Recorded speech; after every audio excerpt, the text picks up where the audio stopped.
Please don't let him kill me.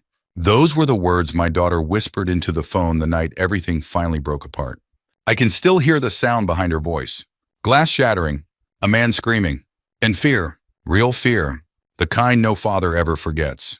By the time I reached her house 10 minutes later, my son-in-law Derek was lying face down on his own kitchen floor with my knee pressed against his shoulder blade, while two county deputies rushed through the front door. He kept yelling, "This old man attacked me?" But the deputies weren't looking at him. They were looking at me. One of them noticed the way I controlled Derek's wrist without hurting him. The positioning, the calm breathing, the awareness. Military men recognize certain things in each other, even after decades. One deputy looked at me carefully and asked, "Sir, were you service?" I stared straight ahead. "Retired Navy." That was all I said. I didn't mention the SEAL teams. Didn't mention Afghanistan. Didn't mention the men I buried. At my age, you learn silence is easier, especially when you've spent most of your life trying to forget. 3 months earlier, nobody in our family would have believed things could end this way, especially not Derek.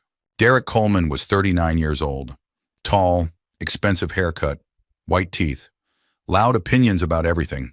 He sold luxury trucks outside Wilmington and carried himself like a man who believed the world owed him applause for entering a room. When he first married my daughter Emily, I tried hard to like him.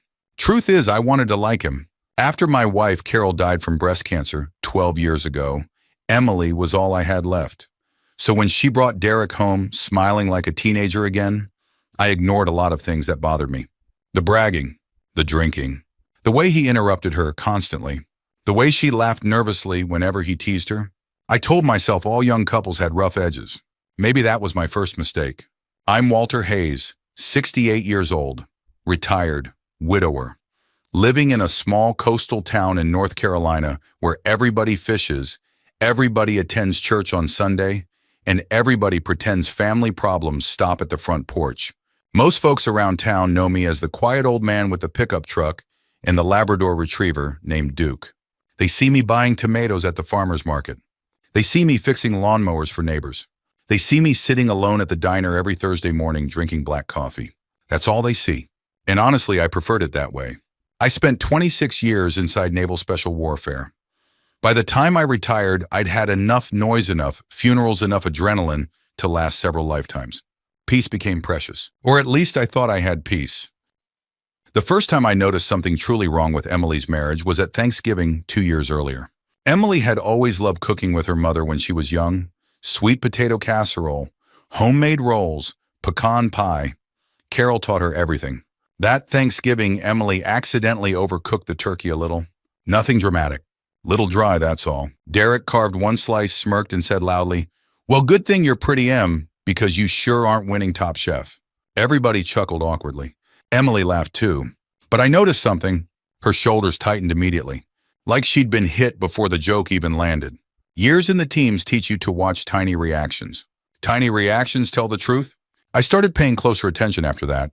At Christmas, Derek mocked the sweater Emily wore. At Easter, he snapped at her because she forgot ice for the cooler. At family dinners, he corrected her stories constantly. That's not how it happened. You always exaggerate. Emily's terrible with details. Small humiliations. Constant little cuts. And every time Emily smiled through it, that worried me more than if she'd fought back. One July evening, I invited them over for barbecue. Nothing fancy. Burgers, corn on the cob, store-brand potato salad. A couple neighbors came by too. Derek had already been drinking before he arrived. I could smell whiskey underneath his cologne. He watched me flipping burgers beside the grill and laughed. "You know, Walt, you're the calmest old man I've ever met." I smiled politely. "That's supposed to be an insult." "Nah," he said. "Just saying. Most retired military guys never shut up about it. You barely mention it." "That's because I retired." The neighbors chuckled softly, but Derek kept going. "I mean, seriously, what did you even do in the Navy file paperwork?" More laughter. I shrugged. "Something like that." He pointed his beer bottle toward me dramatically. "See, that's exactly what I mean. Emily acts like you're some kind of secret badass." Emily immediately looked uncomfortable. Derek stopped, but he grinned wider. "What, I'm kidding." Then he leaned toward me. "You know what I think? I think old military stories are mostly exaggerated." The backyard went quiet. I simply flipped another burger. No anger, no reaction. That frustrated him more. Men like Derek feed on reactions. Without one, they feel invisible. A few minutes later, Emily came inside to help me carry plates to the kitchen. The moment we were alone, she whispered, "I'm sorry." I looked at her carefully. There was a faint bruise near her wrist, covered halfway by makeup. My stomach tightened. "What happened there?" She instantly pulled her sleeve down. "Nothing." "Emily." She avoided my eyes. "Dad, please." That word. Please. Not defensive. Not irritated. Afraid. And suddenly I knew. Maybe not every detail, but enough. That night after everyone left, I sat alone in my garage workshop. Duke slept beside my chair while rain tapped softly against the roof. I opened an old wooden storage chest I hadn't touched in years. Inside were pieces of another life. Photographs of men long dead. Challenge coins. Service medals. A folded flag. And one laminated card. Emergency communication codes. When Emily was 16, I taught her basic safety signals. Nothing extreme. Just precautions. If she ever felt unsafe and couldn't speak openly, she could send simple coded phrases. We treated it almost like a game back then. But I made her memorize one rule. If you ever send the real distress code, I come immediately, no questions asked. I remember Emily rolling her eyes at 16 years old. "Dad, you watch too many spy movies." Maybe I did. Or maybe fathers simply know the world better than daughters wish they did. Around midnight, my phone buzzed beside my chair. A text from Emily. "Dad, can you send me Mom's peach pie recipe?" Underneath it, "Toi sans quatre benendis." My blood went cold instantly. 391 meant only one thing. Immediate danger. Call police. I stared at the screen for maybe 2 seconds. Then 26 years of training woke back up inside my bones. Calm, focused, cold. I stood slowly, walked to the gun safe and opened it. Not because I wanted revenge. Because my daughter was afraid. And fear changes a father into something dangerous. There's something strange about fear when you get older. Young men think fear feels loud. Heart pounding, hands shaking, breathing hard. But real fear, the kind that arrives when someone you love may be dying, comes quietly. Cold, focused, efficient. That's how I felt driving through the dark roads toward Emily's neighborhood that night. The windshield wipers pushed heavy rain aside while my headlights cut through sheets of water. My old Ford pickup rattled every time I hit a pothole, but I barely noticed. I had my phone on speaker with 911 dispatch. The young woman answering sounded nervous at first. "Sir, can you describe the situation?" "Yes," I said calmly. "Possible domestic assault in progress. Female victim inside residence. Male suspect intoxicated. Do you know if weapons are involved?" "Unknown." "Sir, are you currently approaching the house?" "Yes. Please wait for responding officers." I looked at the glowing red taillights ahead of me disappearing into the rain. "No," I answered quietly. "I won't be doing that." There was a pause. Then she asked carefully, "Sir, are you armed?" "Yes." Another pause. "What kind of firearm?" "Locked in the vehicle. I don't intend to use it unless absolutely necessary." That part was true. People misunderstand men like me. They imagine retired military veterans are eager for violence. Most of us spend the rest of our lives trying to avoid it. The dispatcher's voice softened slightly. "Sir, officers are 4 minutes out. I'll handle things until then." I hung up before she could argue. Emily's subdivision sat near the edge of town beside a half-finished development where construction had stalled after the pandemic. Dark houses, wet pavement, no movement. The rain had eased into a steady drizzle by the time I pulled up across the street from their home. All the downstairs lights were on. I could hear yelling before I even stepped out of the truck. Derek, drunk, raging. I crossed the yard quietly. Age changes how you move. At 68, my knees ache in cold weather and my shoulders pop when I reach too high in the garage. But training never fully leaves your body. Not the important parts. Awareness, balance, timing. As I approached the front window, I saw Emily inside. And every fear I'd carried for years suddenly became real.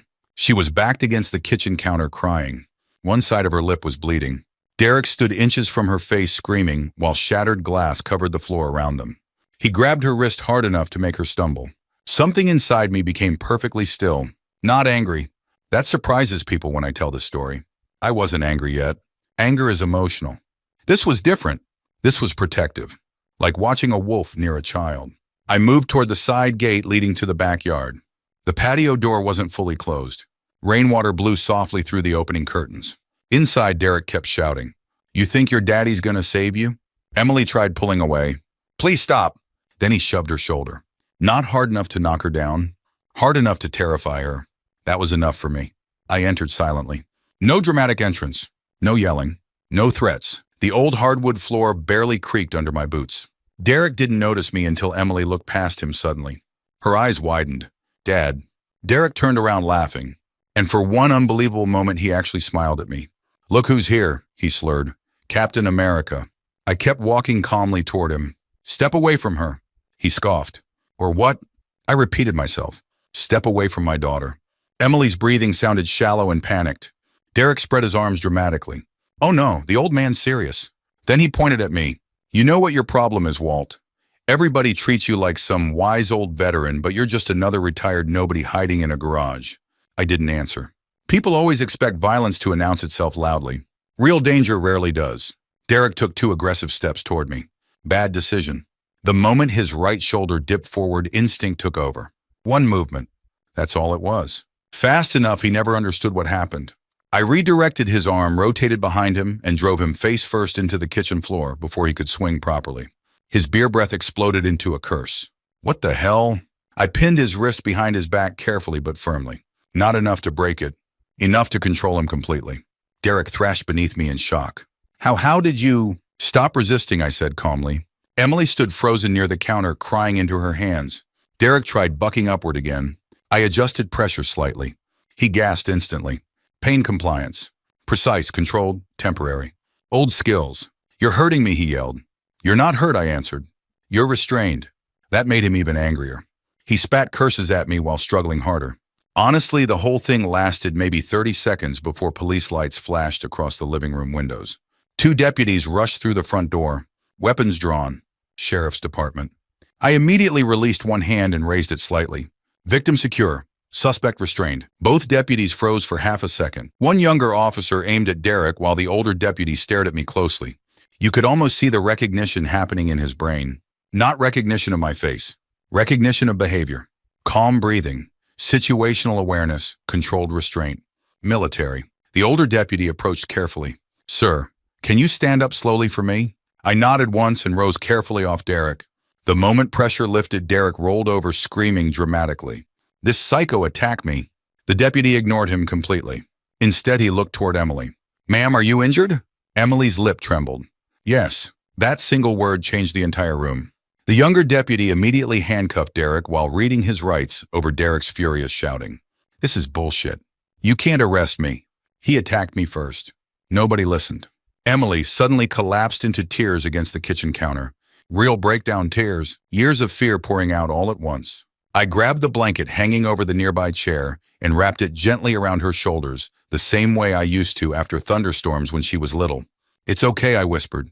You're safe now. She clung to me tightly, and that nearly broke me. Because fathers always think they'll recognize when their child is suffering. But sometimes suffering grows slowly, quietly, right inside your own family. The older deputy stepped beside me after EMTs arrived. Low voice, respectful tone. You military. I nodded. Retired Navy. His eyes lowered briefly toward the way I'd restrained Derek. Then back to me. Well, you handled yourself professionally. That almost made me laugh. Professionally. As if this were just another operation. But it wasn't. This was my daughter. And suddenly, after years of silence, I realized something painful. I should have come sooner. The strangest part about a house after violence is the silence. Not peaceful silence. Heavy silence. The kind that settles into walls and furniture like smoke after a fire. Emily stayed with me after Derek's arrest. At first, neither of us talked much. She slept in her old bedroom upstairs, the same room with faded horse posters she'd hung when she was 13. I hadn't changed much after she moved out. Same quilt Carol sewed years ago. Same little ceramic lamp shaped like a lighthouse. Maybe part of me always hoped she'd come home again someday. Just not like this. The first morning after the arrest, I woke before sunrise out of old habit and made coffee in the kitchen. Rain still tapped softly against the windows, while Duke lay near the back door snoring. Emily came downstairs wearing one of my old Navy sweatshirts. Her lip looked worse in daylight. Purple swelling, small cut near the corner. Seeing it made my chest tighten again.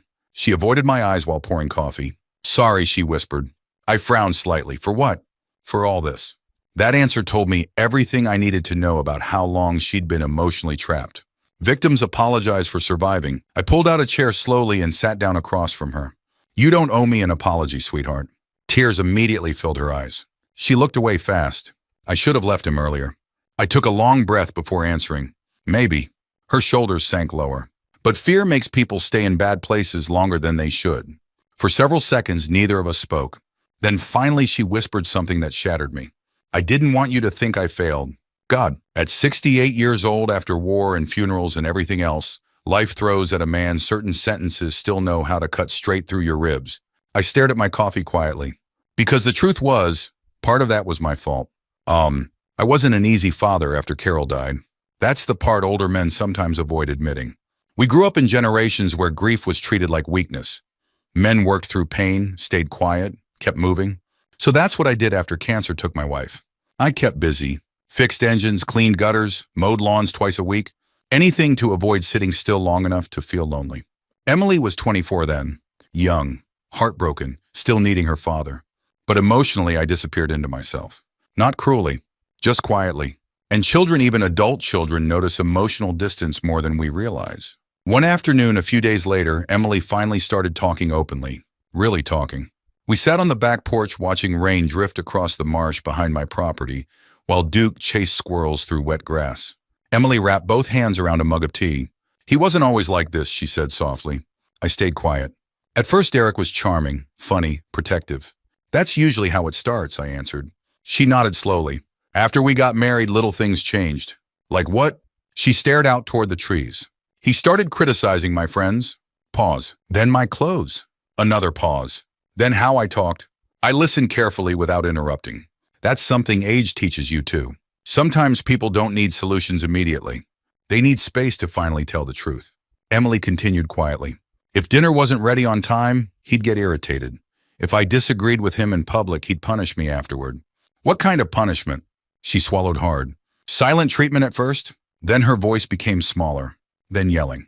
I already knew the next part before she said it. The first time he shoved me, he cried afterward, said he was stressed, said it would never happen again. I closed my eyes briefly. Classic cycle. Apology, excuse, temporary kindness, then escalation. Emily wiped tears from her cheeks. I kept thinking if I became calmer, or better, maybe things would go back to normal.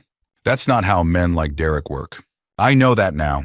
She looked toward me carefully, but I didn't then. The pain in her voice wasn't only fear, it was embarrassment. That's another thing people misunderstand about abuse. Shame traps victims almost as much as fear does, especially women from good families, especially older generations taught to protect appearances. Emily whispered I was ashamed people would think I chose the wrong man. I leaned back slowly in my chair. Everybody chooses wrong people sometimes. She shook her head. Not Mom. That one hurt. Because Carol had been warm where I was cold, gentle where I was disciplined. Emily inherited her mother's softness. And maybe that softness made her vulnerable to men who mistook kindness for weakness.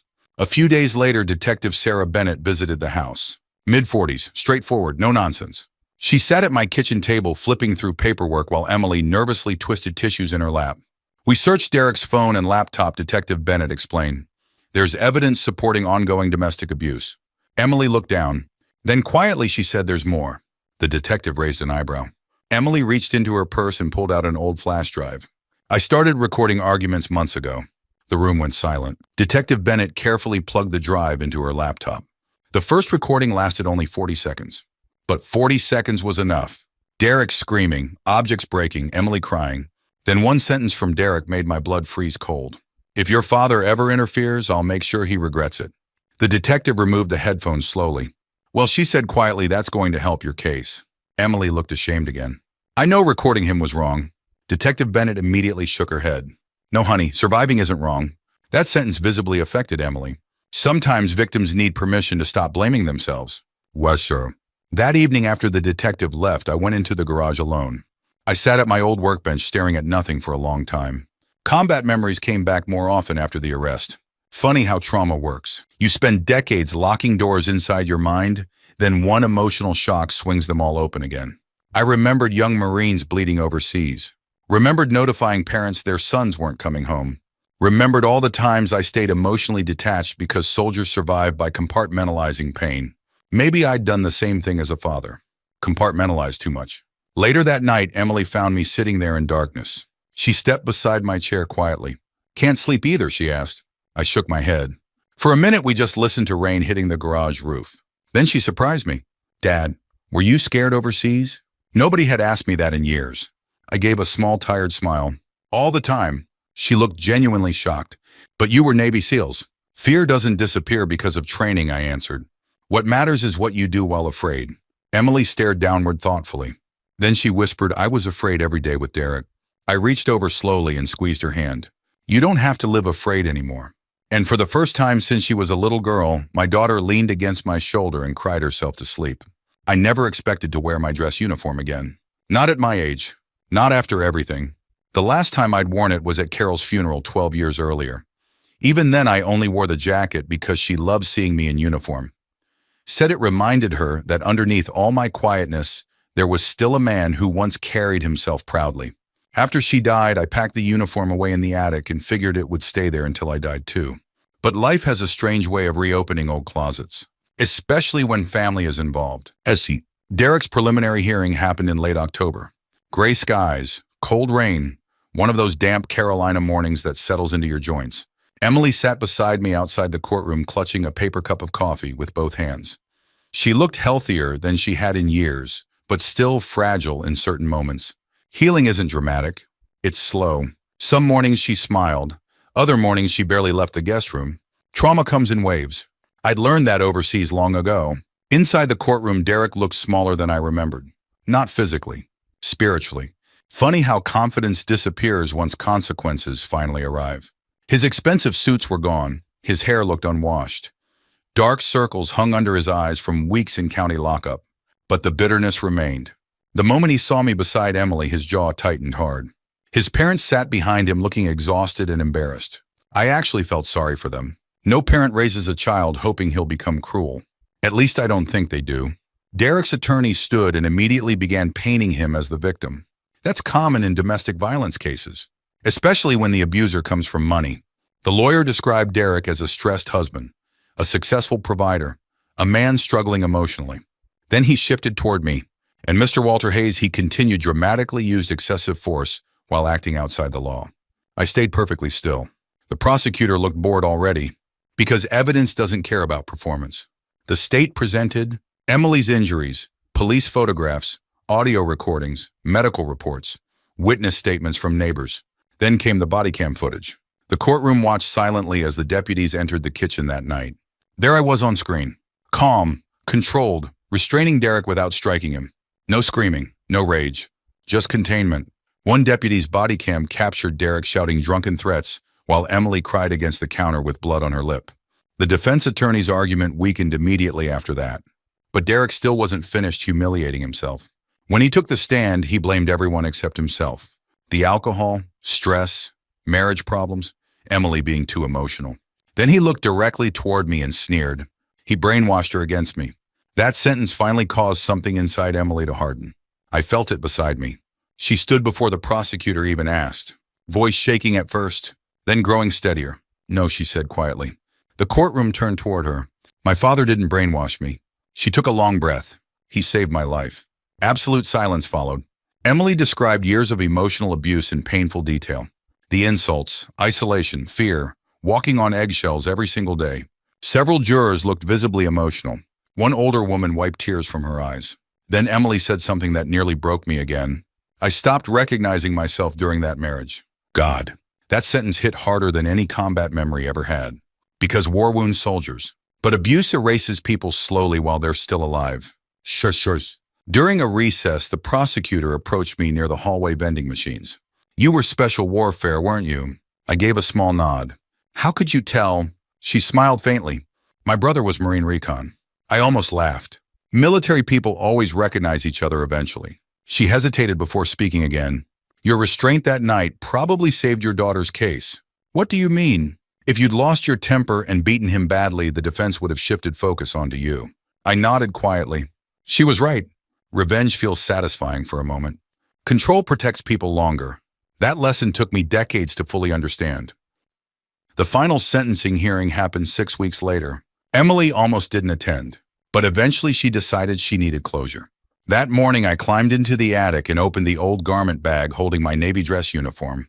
The fabric smelled faintly like cedar and age. As I pinned the medals back onto the chest one by one, memories returned I hadn't visited in years. Friends laughing in helicopters, young men writing letters home, funerals with folded flags.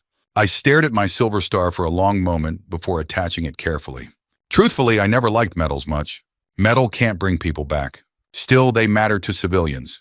They remind people sacrifice existed before comfort became fashionable. When I walked into the courthouse wearing full dress whites, conversations immediately stopped. Even Emily stared at me quietly. "You never wear that," she whispered. "I know. You look different." Maybe I did. Or maybe she was finally seeing all the parts of me I spent years hiding. Inside the courtroom, Derek looked stunned the moment he saw me. For the first time since I'd known him, genuine fear crossed his face. Not because of violence, because suddenly he realized something humiliating. The quiet old man he mocked at barbecues had spent a lifetime carrying burdens Derek couldn't survive for a week. The judge reviewed the evidence carefully before sentencing. Then she asked whether I wished to make a statement. I stood slowly. Every joint in my body reminded me I was no longer young, but my voice remained steady. I spent most of my life around violence, I began. War, death, fear, loss. The courtroom stayed silent, and one thing I learned is this. I looked briefly toward Derek. Strength has nothing to do with making people afraid of you. A few people lowered their eyes. Real strength is protecting people who can't protect themselves in that moment. I paused carefully, especially family. Derek stared downward now. No arrogance left, just shame. Then I said something even I didn't expect. "I don't hate Derek." Emily looked at me in surprise. "I hate what he became. I hate what he did. But hatred spreads damage forever if you feed it long enough." The judge listened closely. "I'm asking this court for accountability," I continued. "Not destruction." That mattered. The sentence included prison time, mandatory alcohol treatment, domestic violence rehabilitation, permanent restraining orders. As deputies led Derek away, he suddenly stopped near the exit and looked back toward Emily. Tears filled his eyes. Not manipulative tears this time. Broken ones. "I'm sorry," he whispered. Emily didn't answer. She simply held my hand quietly while he disappeared through the courtroom doors. And for the first time in years, the fear inside her eyes was finally gone. Winter passed slowly after the trial. That's the thing about healing at our age. Nothing happens quickly anymore. Not recovery, not trust, not forgiveness. Everything arrives one careful step at a time. By February, the cold Carolina rain had finally given way to softer mornings. The trees behind my property began showing hints of green again, and Emily slowly started rebuilding pieces of her life. She found a small apartment downtown above a florist shop run by an elderly widow named Diane. The place wasn't fancy, but it was safe. Quiet. Sunlight filled the kitchen in the mornings. That mattered. Safety becomes beautiful after chaos. Emily also started working again part-time at the public library. At first, she worried people would whisper about the trial, but small southern towns surprise you sometimes. Most folks treated her gently. Older women especially. Women who'd lived long enough to recognize pain when they saw it. One afternoon, Emily admitted something while we were having coffee together. "I thought everybody would judge me for staying." I stirred cream into my mug slowly. "Most people over 60 have survived something painful," I said. "That changes how they see others." She looked down thoughtfully. "I still feel embarrassed sometimes." I nodded. "That feeling may stay a while." She looked worried at that answer. So I added quietly, "But shame fades faster when it's exposed to love instead of secrecy." Carol used to say things like that. Funny how marriage leaves pieces of people living inside you long after they're gone. Brr. As for me, life changed too. For years after retiring, I'd isolated myself more than I realized. Routine became my hiding place. Hardware store, fishing pier, television, sleep, repeat. But after everything with Emily, silence no longer felt peaceful. It felt lonely. So I started reconnecting with people again. Old veterans mostly. A retired Marine named Curtis convinced me to attend Wednesday breakfasts at the VFW hall. At first I resisted. Too many memories, too many stories. But eventually I went. Turns out old soldiers laugh more than civilians expect. We talked about grandchildren. Bad knees, blood pressure, medication, and boats that refuse to start. Very little about combat. That surprised younger people sometimes. Truth is, veterans don't spend their old age reliving glory. Mostly we spend it appreciating ordinary peace. One morning after breakfast, Curtis looked at me and said, "You seem lighter lately." I thought about that a while driving home. Maybe he was right. Not happy exactly, but lighter. Like some old weight had finally shifted. Sure. Around springtime, Emily brought my grandson Noah over for Sunday dinner. Noah was 10 years old, skinny, curious, missing one front tooth. Before the divorce proceedings, Derek rarely allowed him to visit me alone. Said I was too old-fashioned. Now Noah ran through my backyard like he owned the place. Children recover from tension faster than adults if you give them safety early enough. That afternoon, we sat beside the lake near my property, fishing for bluegill while dragonflies skimmed the water. Noah studied me carefully before asking, "Mom says you were in the Navy." I was. "Like regular Navy?" I smiled slightly. "Something like that." He grinned. "Mom says you tackled Dad like Batman?" I nearly choked laughing. "Well, your mother exaggerates." "No, she doesn't." "Yes, she does." "Nope." I shook my head, smiling. Then Noah became quiet for a minute. Finally, he asked softly, "Why was Dad so mean?" There it was. The question every child eventually asks. I looked out over the lake before answering carefully. Sometimes people carry anger they never learned how to control. "Did he hate Mom?" "No," I said honestly. "That's what makes it sad." Noah frowned. "Then why hurt her?" I thought about all the years I spent studying violence in different forms. War, fear, control, abuse. Then I answered the simplest way I could. Because some people confuse love with ownership. Noah considered that seriously. Then he nodded slowly like children do when they understand more than adults realize. A few minutes later, I handed him the fishing rod. "You know what real strength is?" "What?" "Making people feel safe around you." He smiled proudly after catching a tiny bluegill 15 minutes later. At 10 years old, he already handled disappointment better than many grown men. Sheer. One evening in early summer, Emily arrived at my house carrying an envelope. "No return address," she said quietly. I recognized the prison stamp immediately.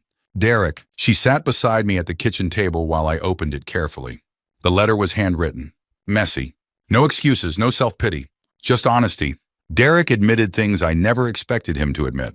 His drinking, his insecurity, his need for control, his shame. One sentence stood out most. "I spent years trying to feel powerful by making other people smaller." That line told me rehabilitation might actually be working. Or at least beginning. Emily looked nervous while I finished reading. "What do you think?" she asked softly. I folded the letter carefully. "I think remorse is painful when it's real." "Do you forgive him?" That question sat heavily between us. At my age, I've learned forgiveness isn't a light switch. It's a decision you practice repeatedly, sometimes daily. "I don't know yet," I admitted. Emily nodded slowly. "That's fair." Then after a long silence, she whispered something that nearly brought tears to my eyes. "But thank you for saving me." I looked at my daughter carefully. Healthier now, stronger, still healing. And I realized something important. I hadn't saved her alone. She saved herself the moment she asked for help. Many people never do. That takes courage too. A few Sundays later, our family gathered again for dinner at my house. Nothing fancy. Fried chicken, mashed potatoes, cornbread. The kind of meal Carol used to make when money was tight, but love wasn't. Sunlight poured through the kitchen windows while Noah laughed at something on television.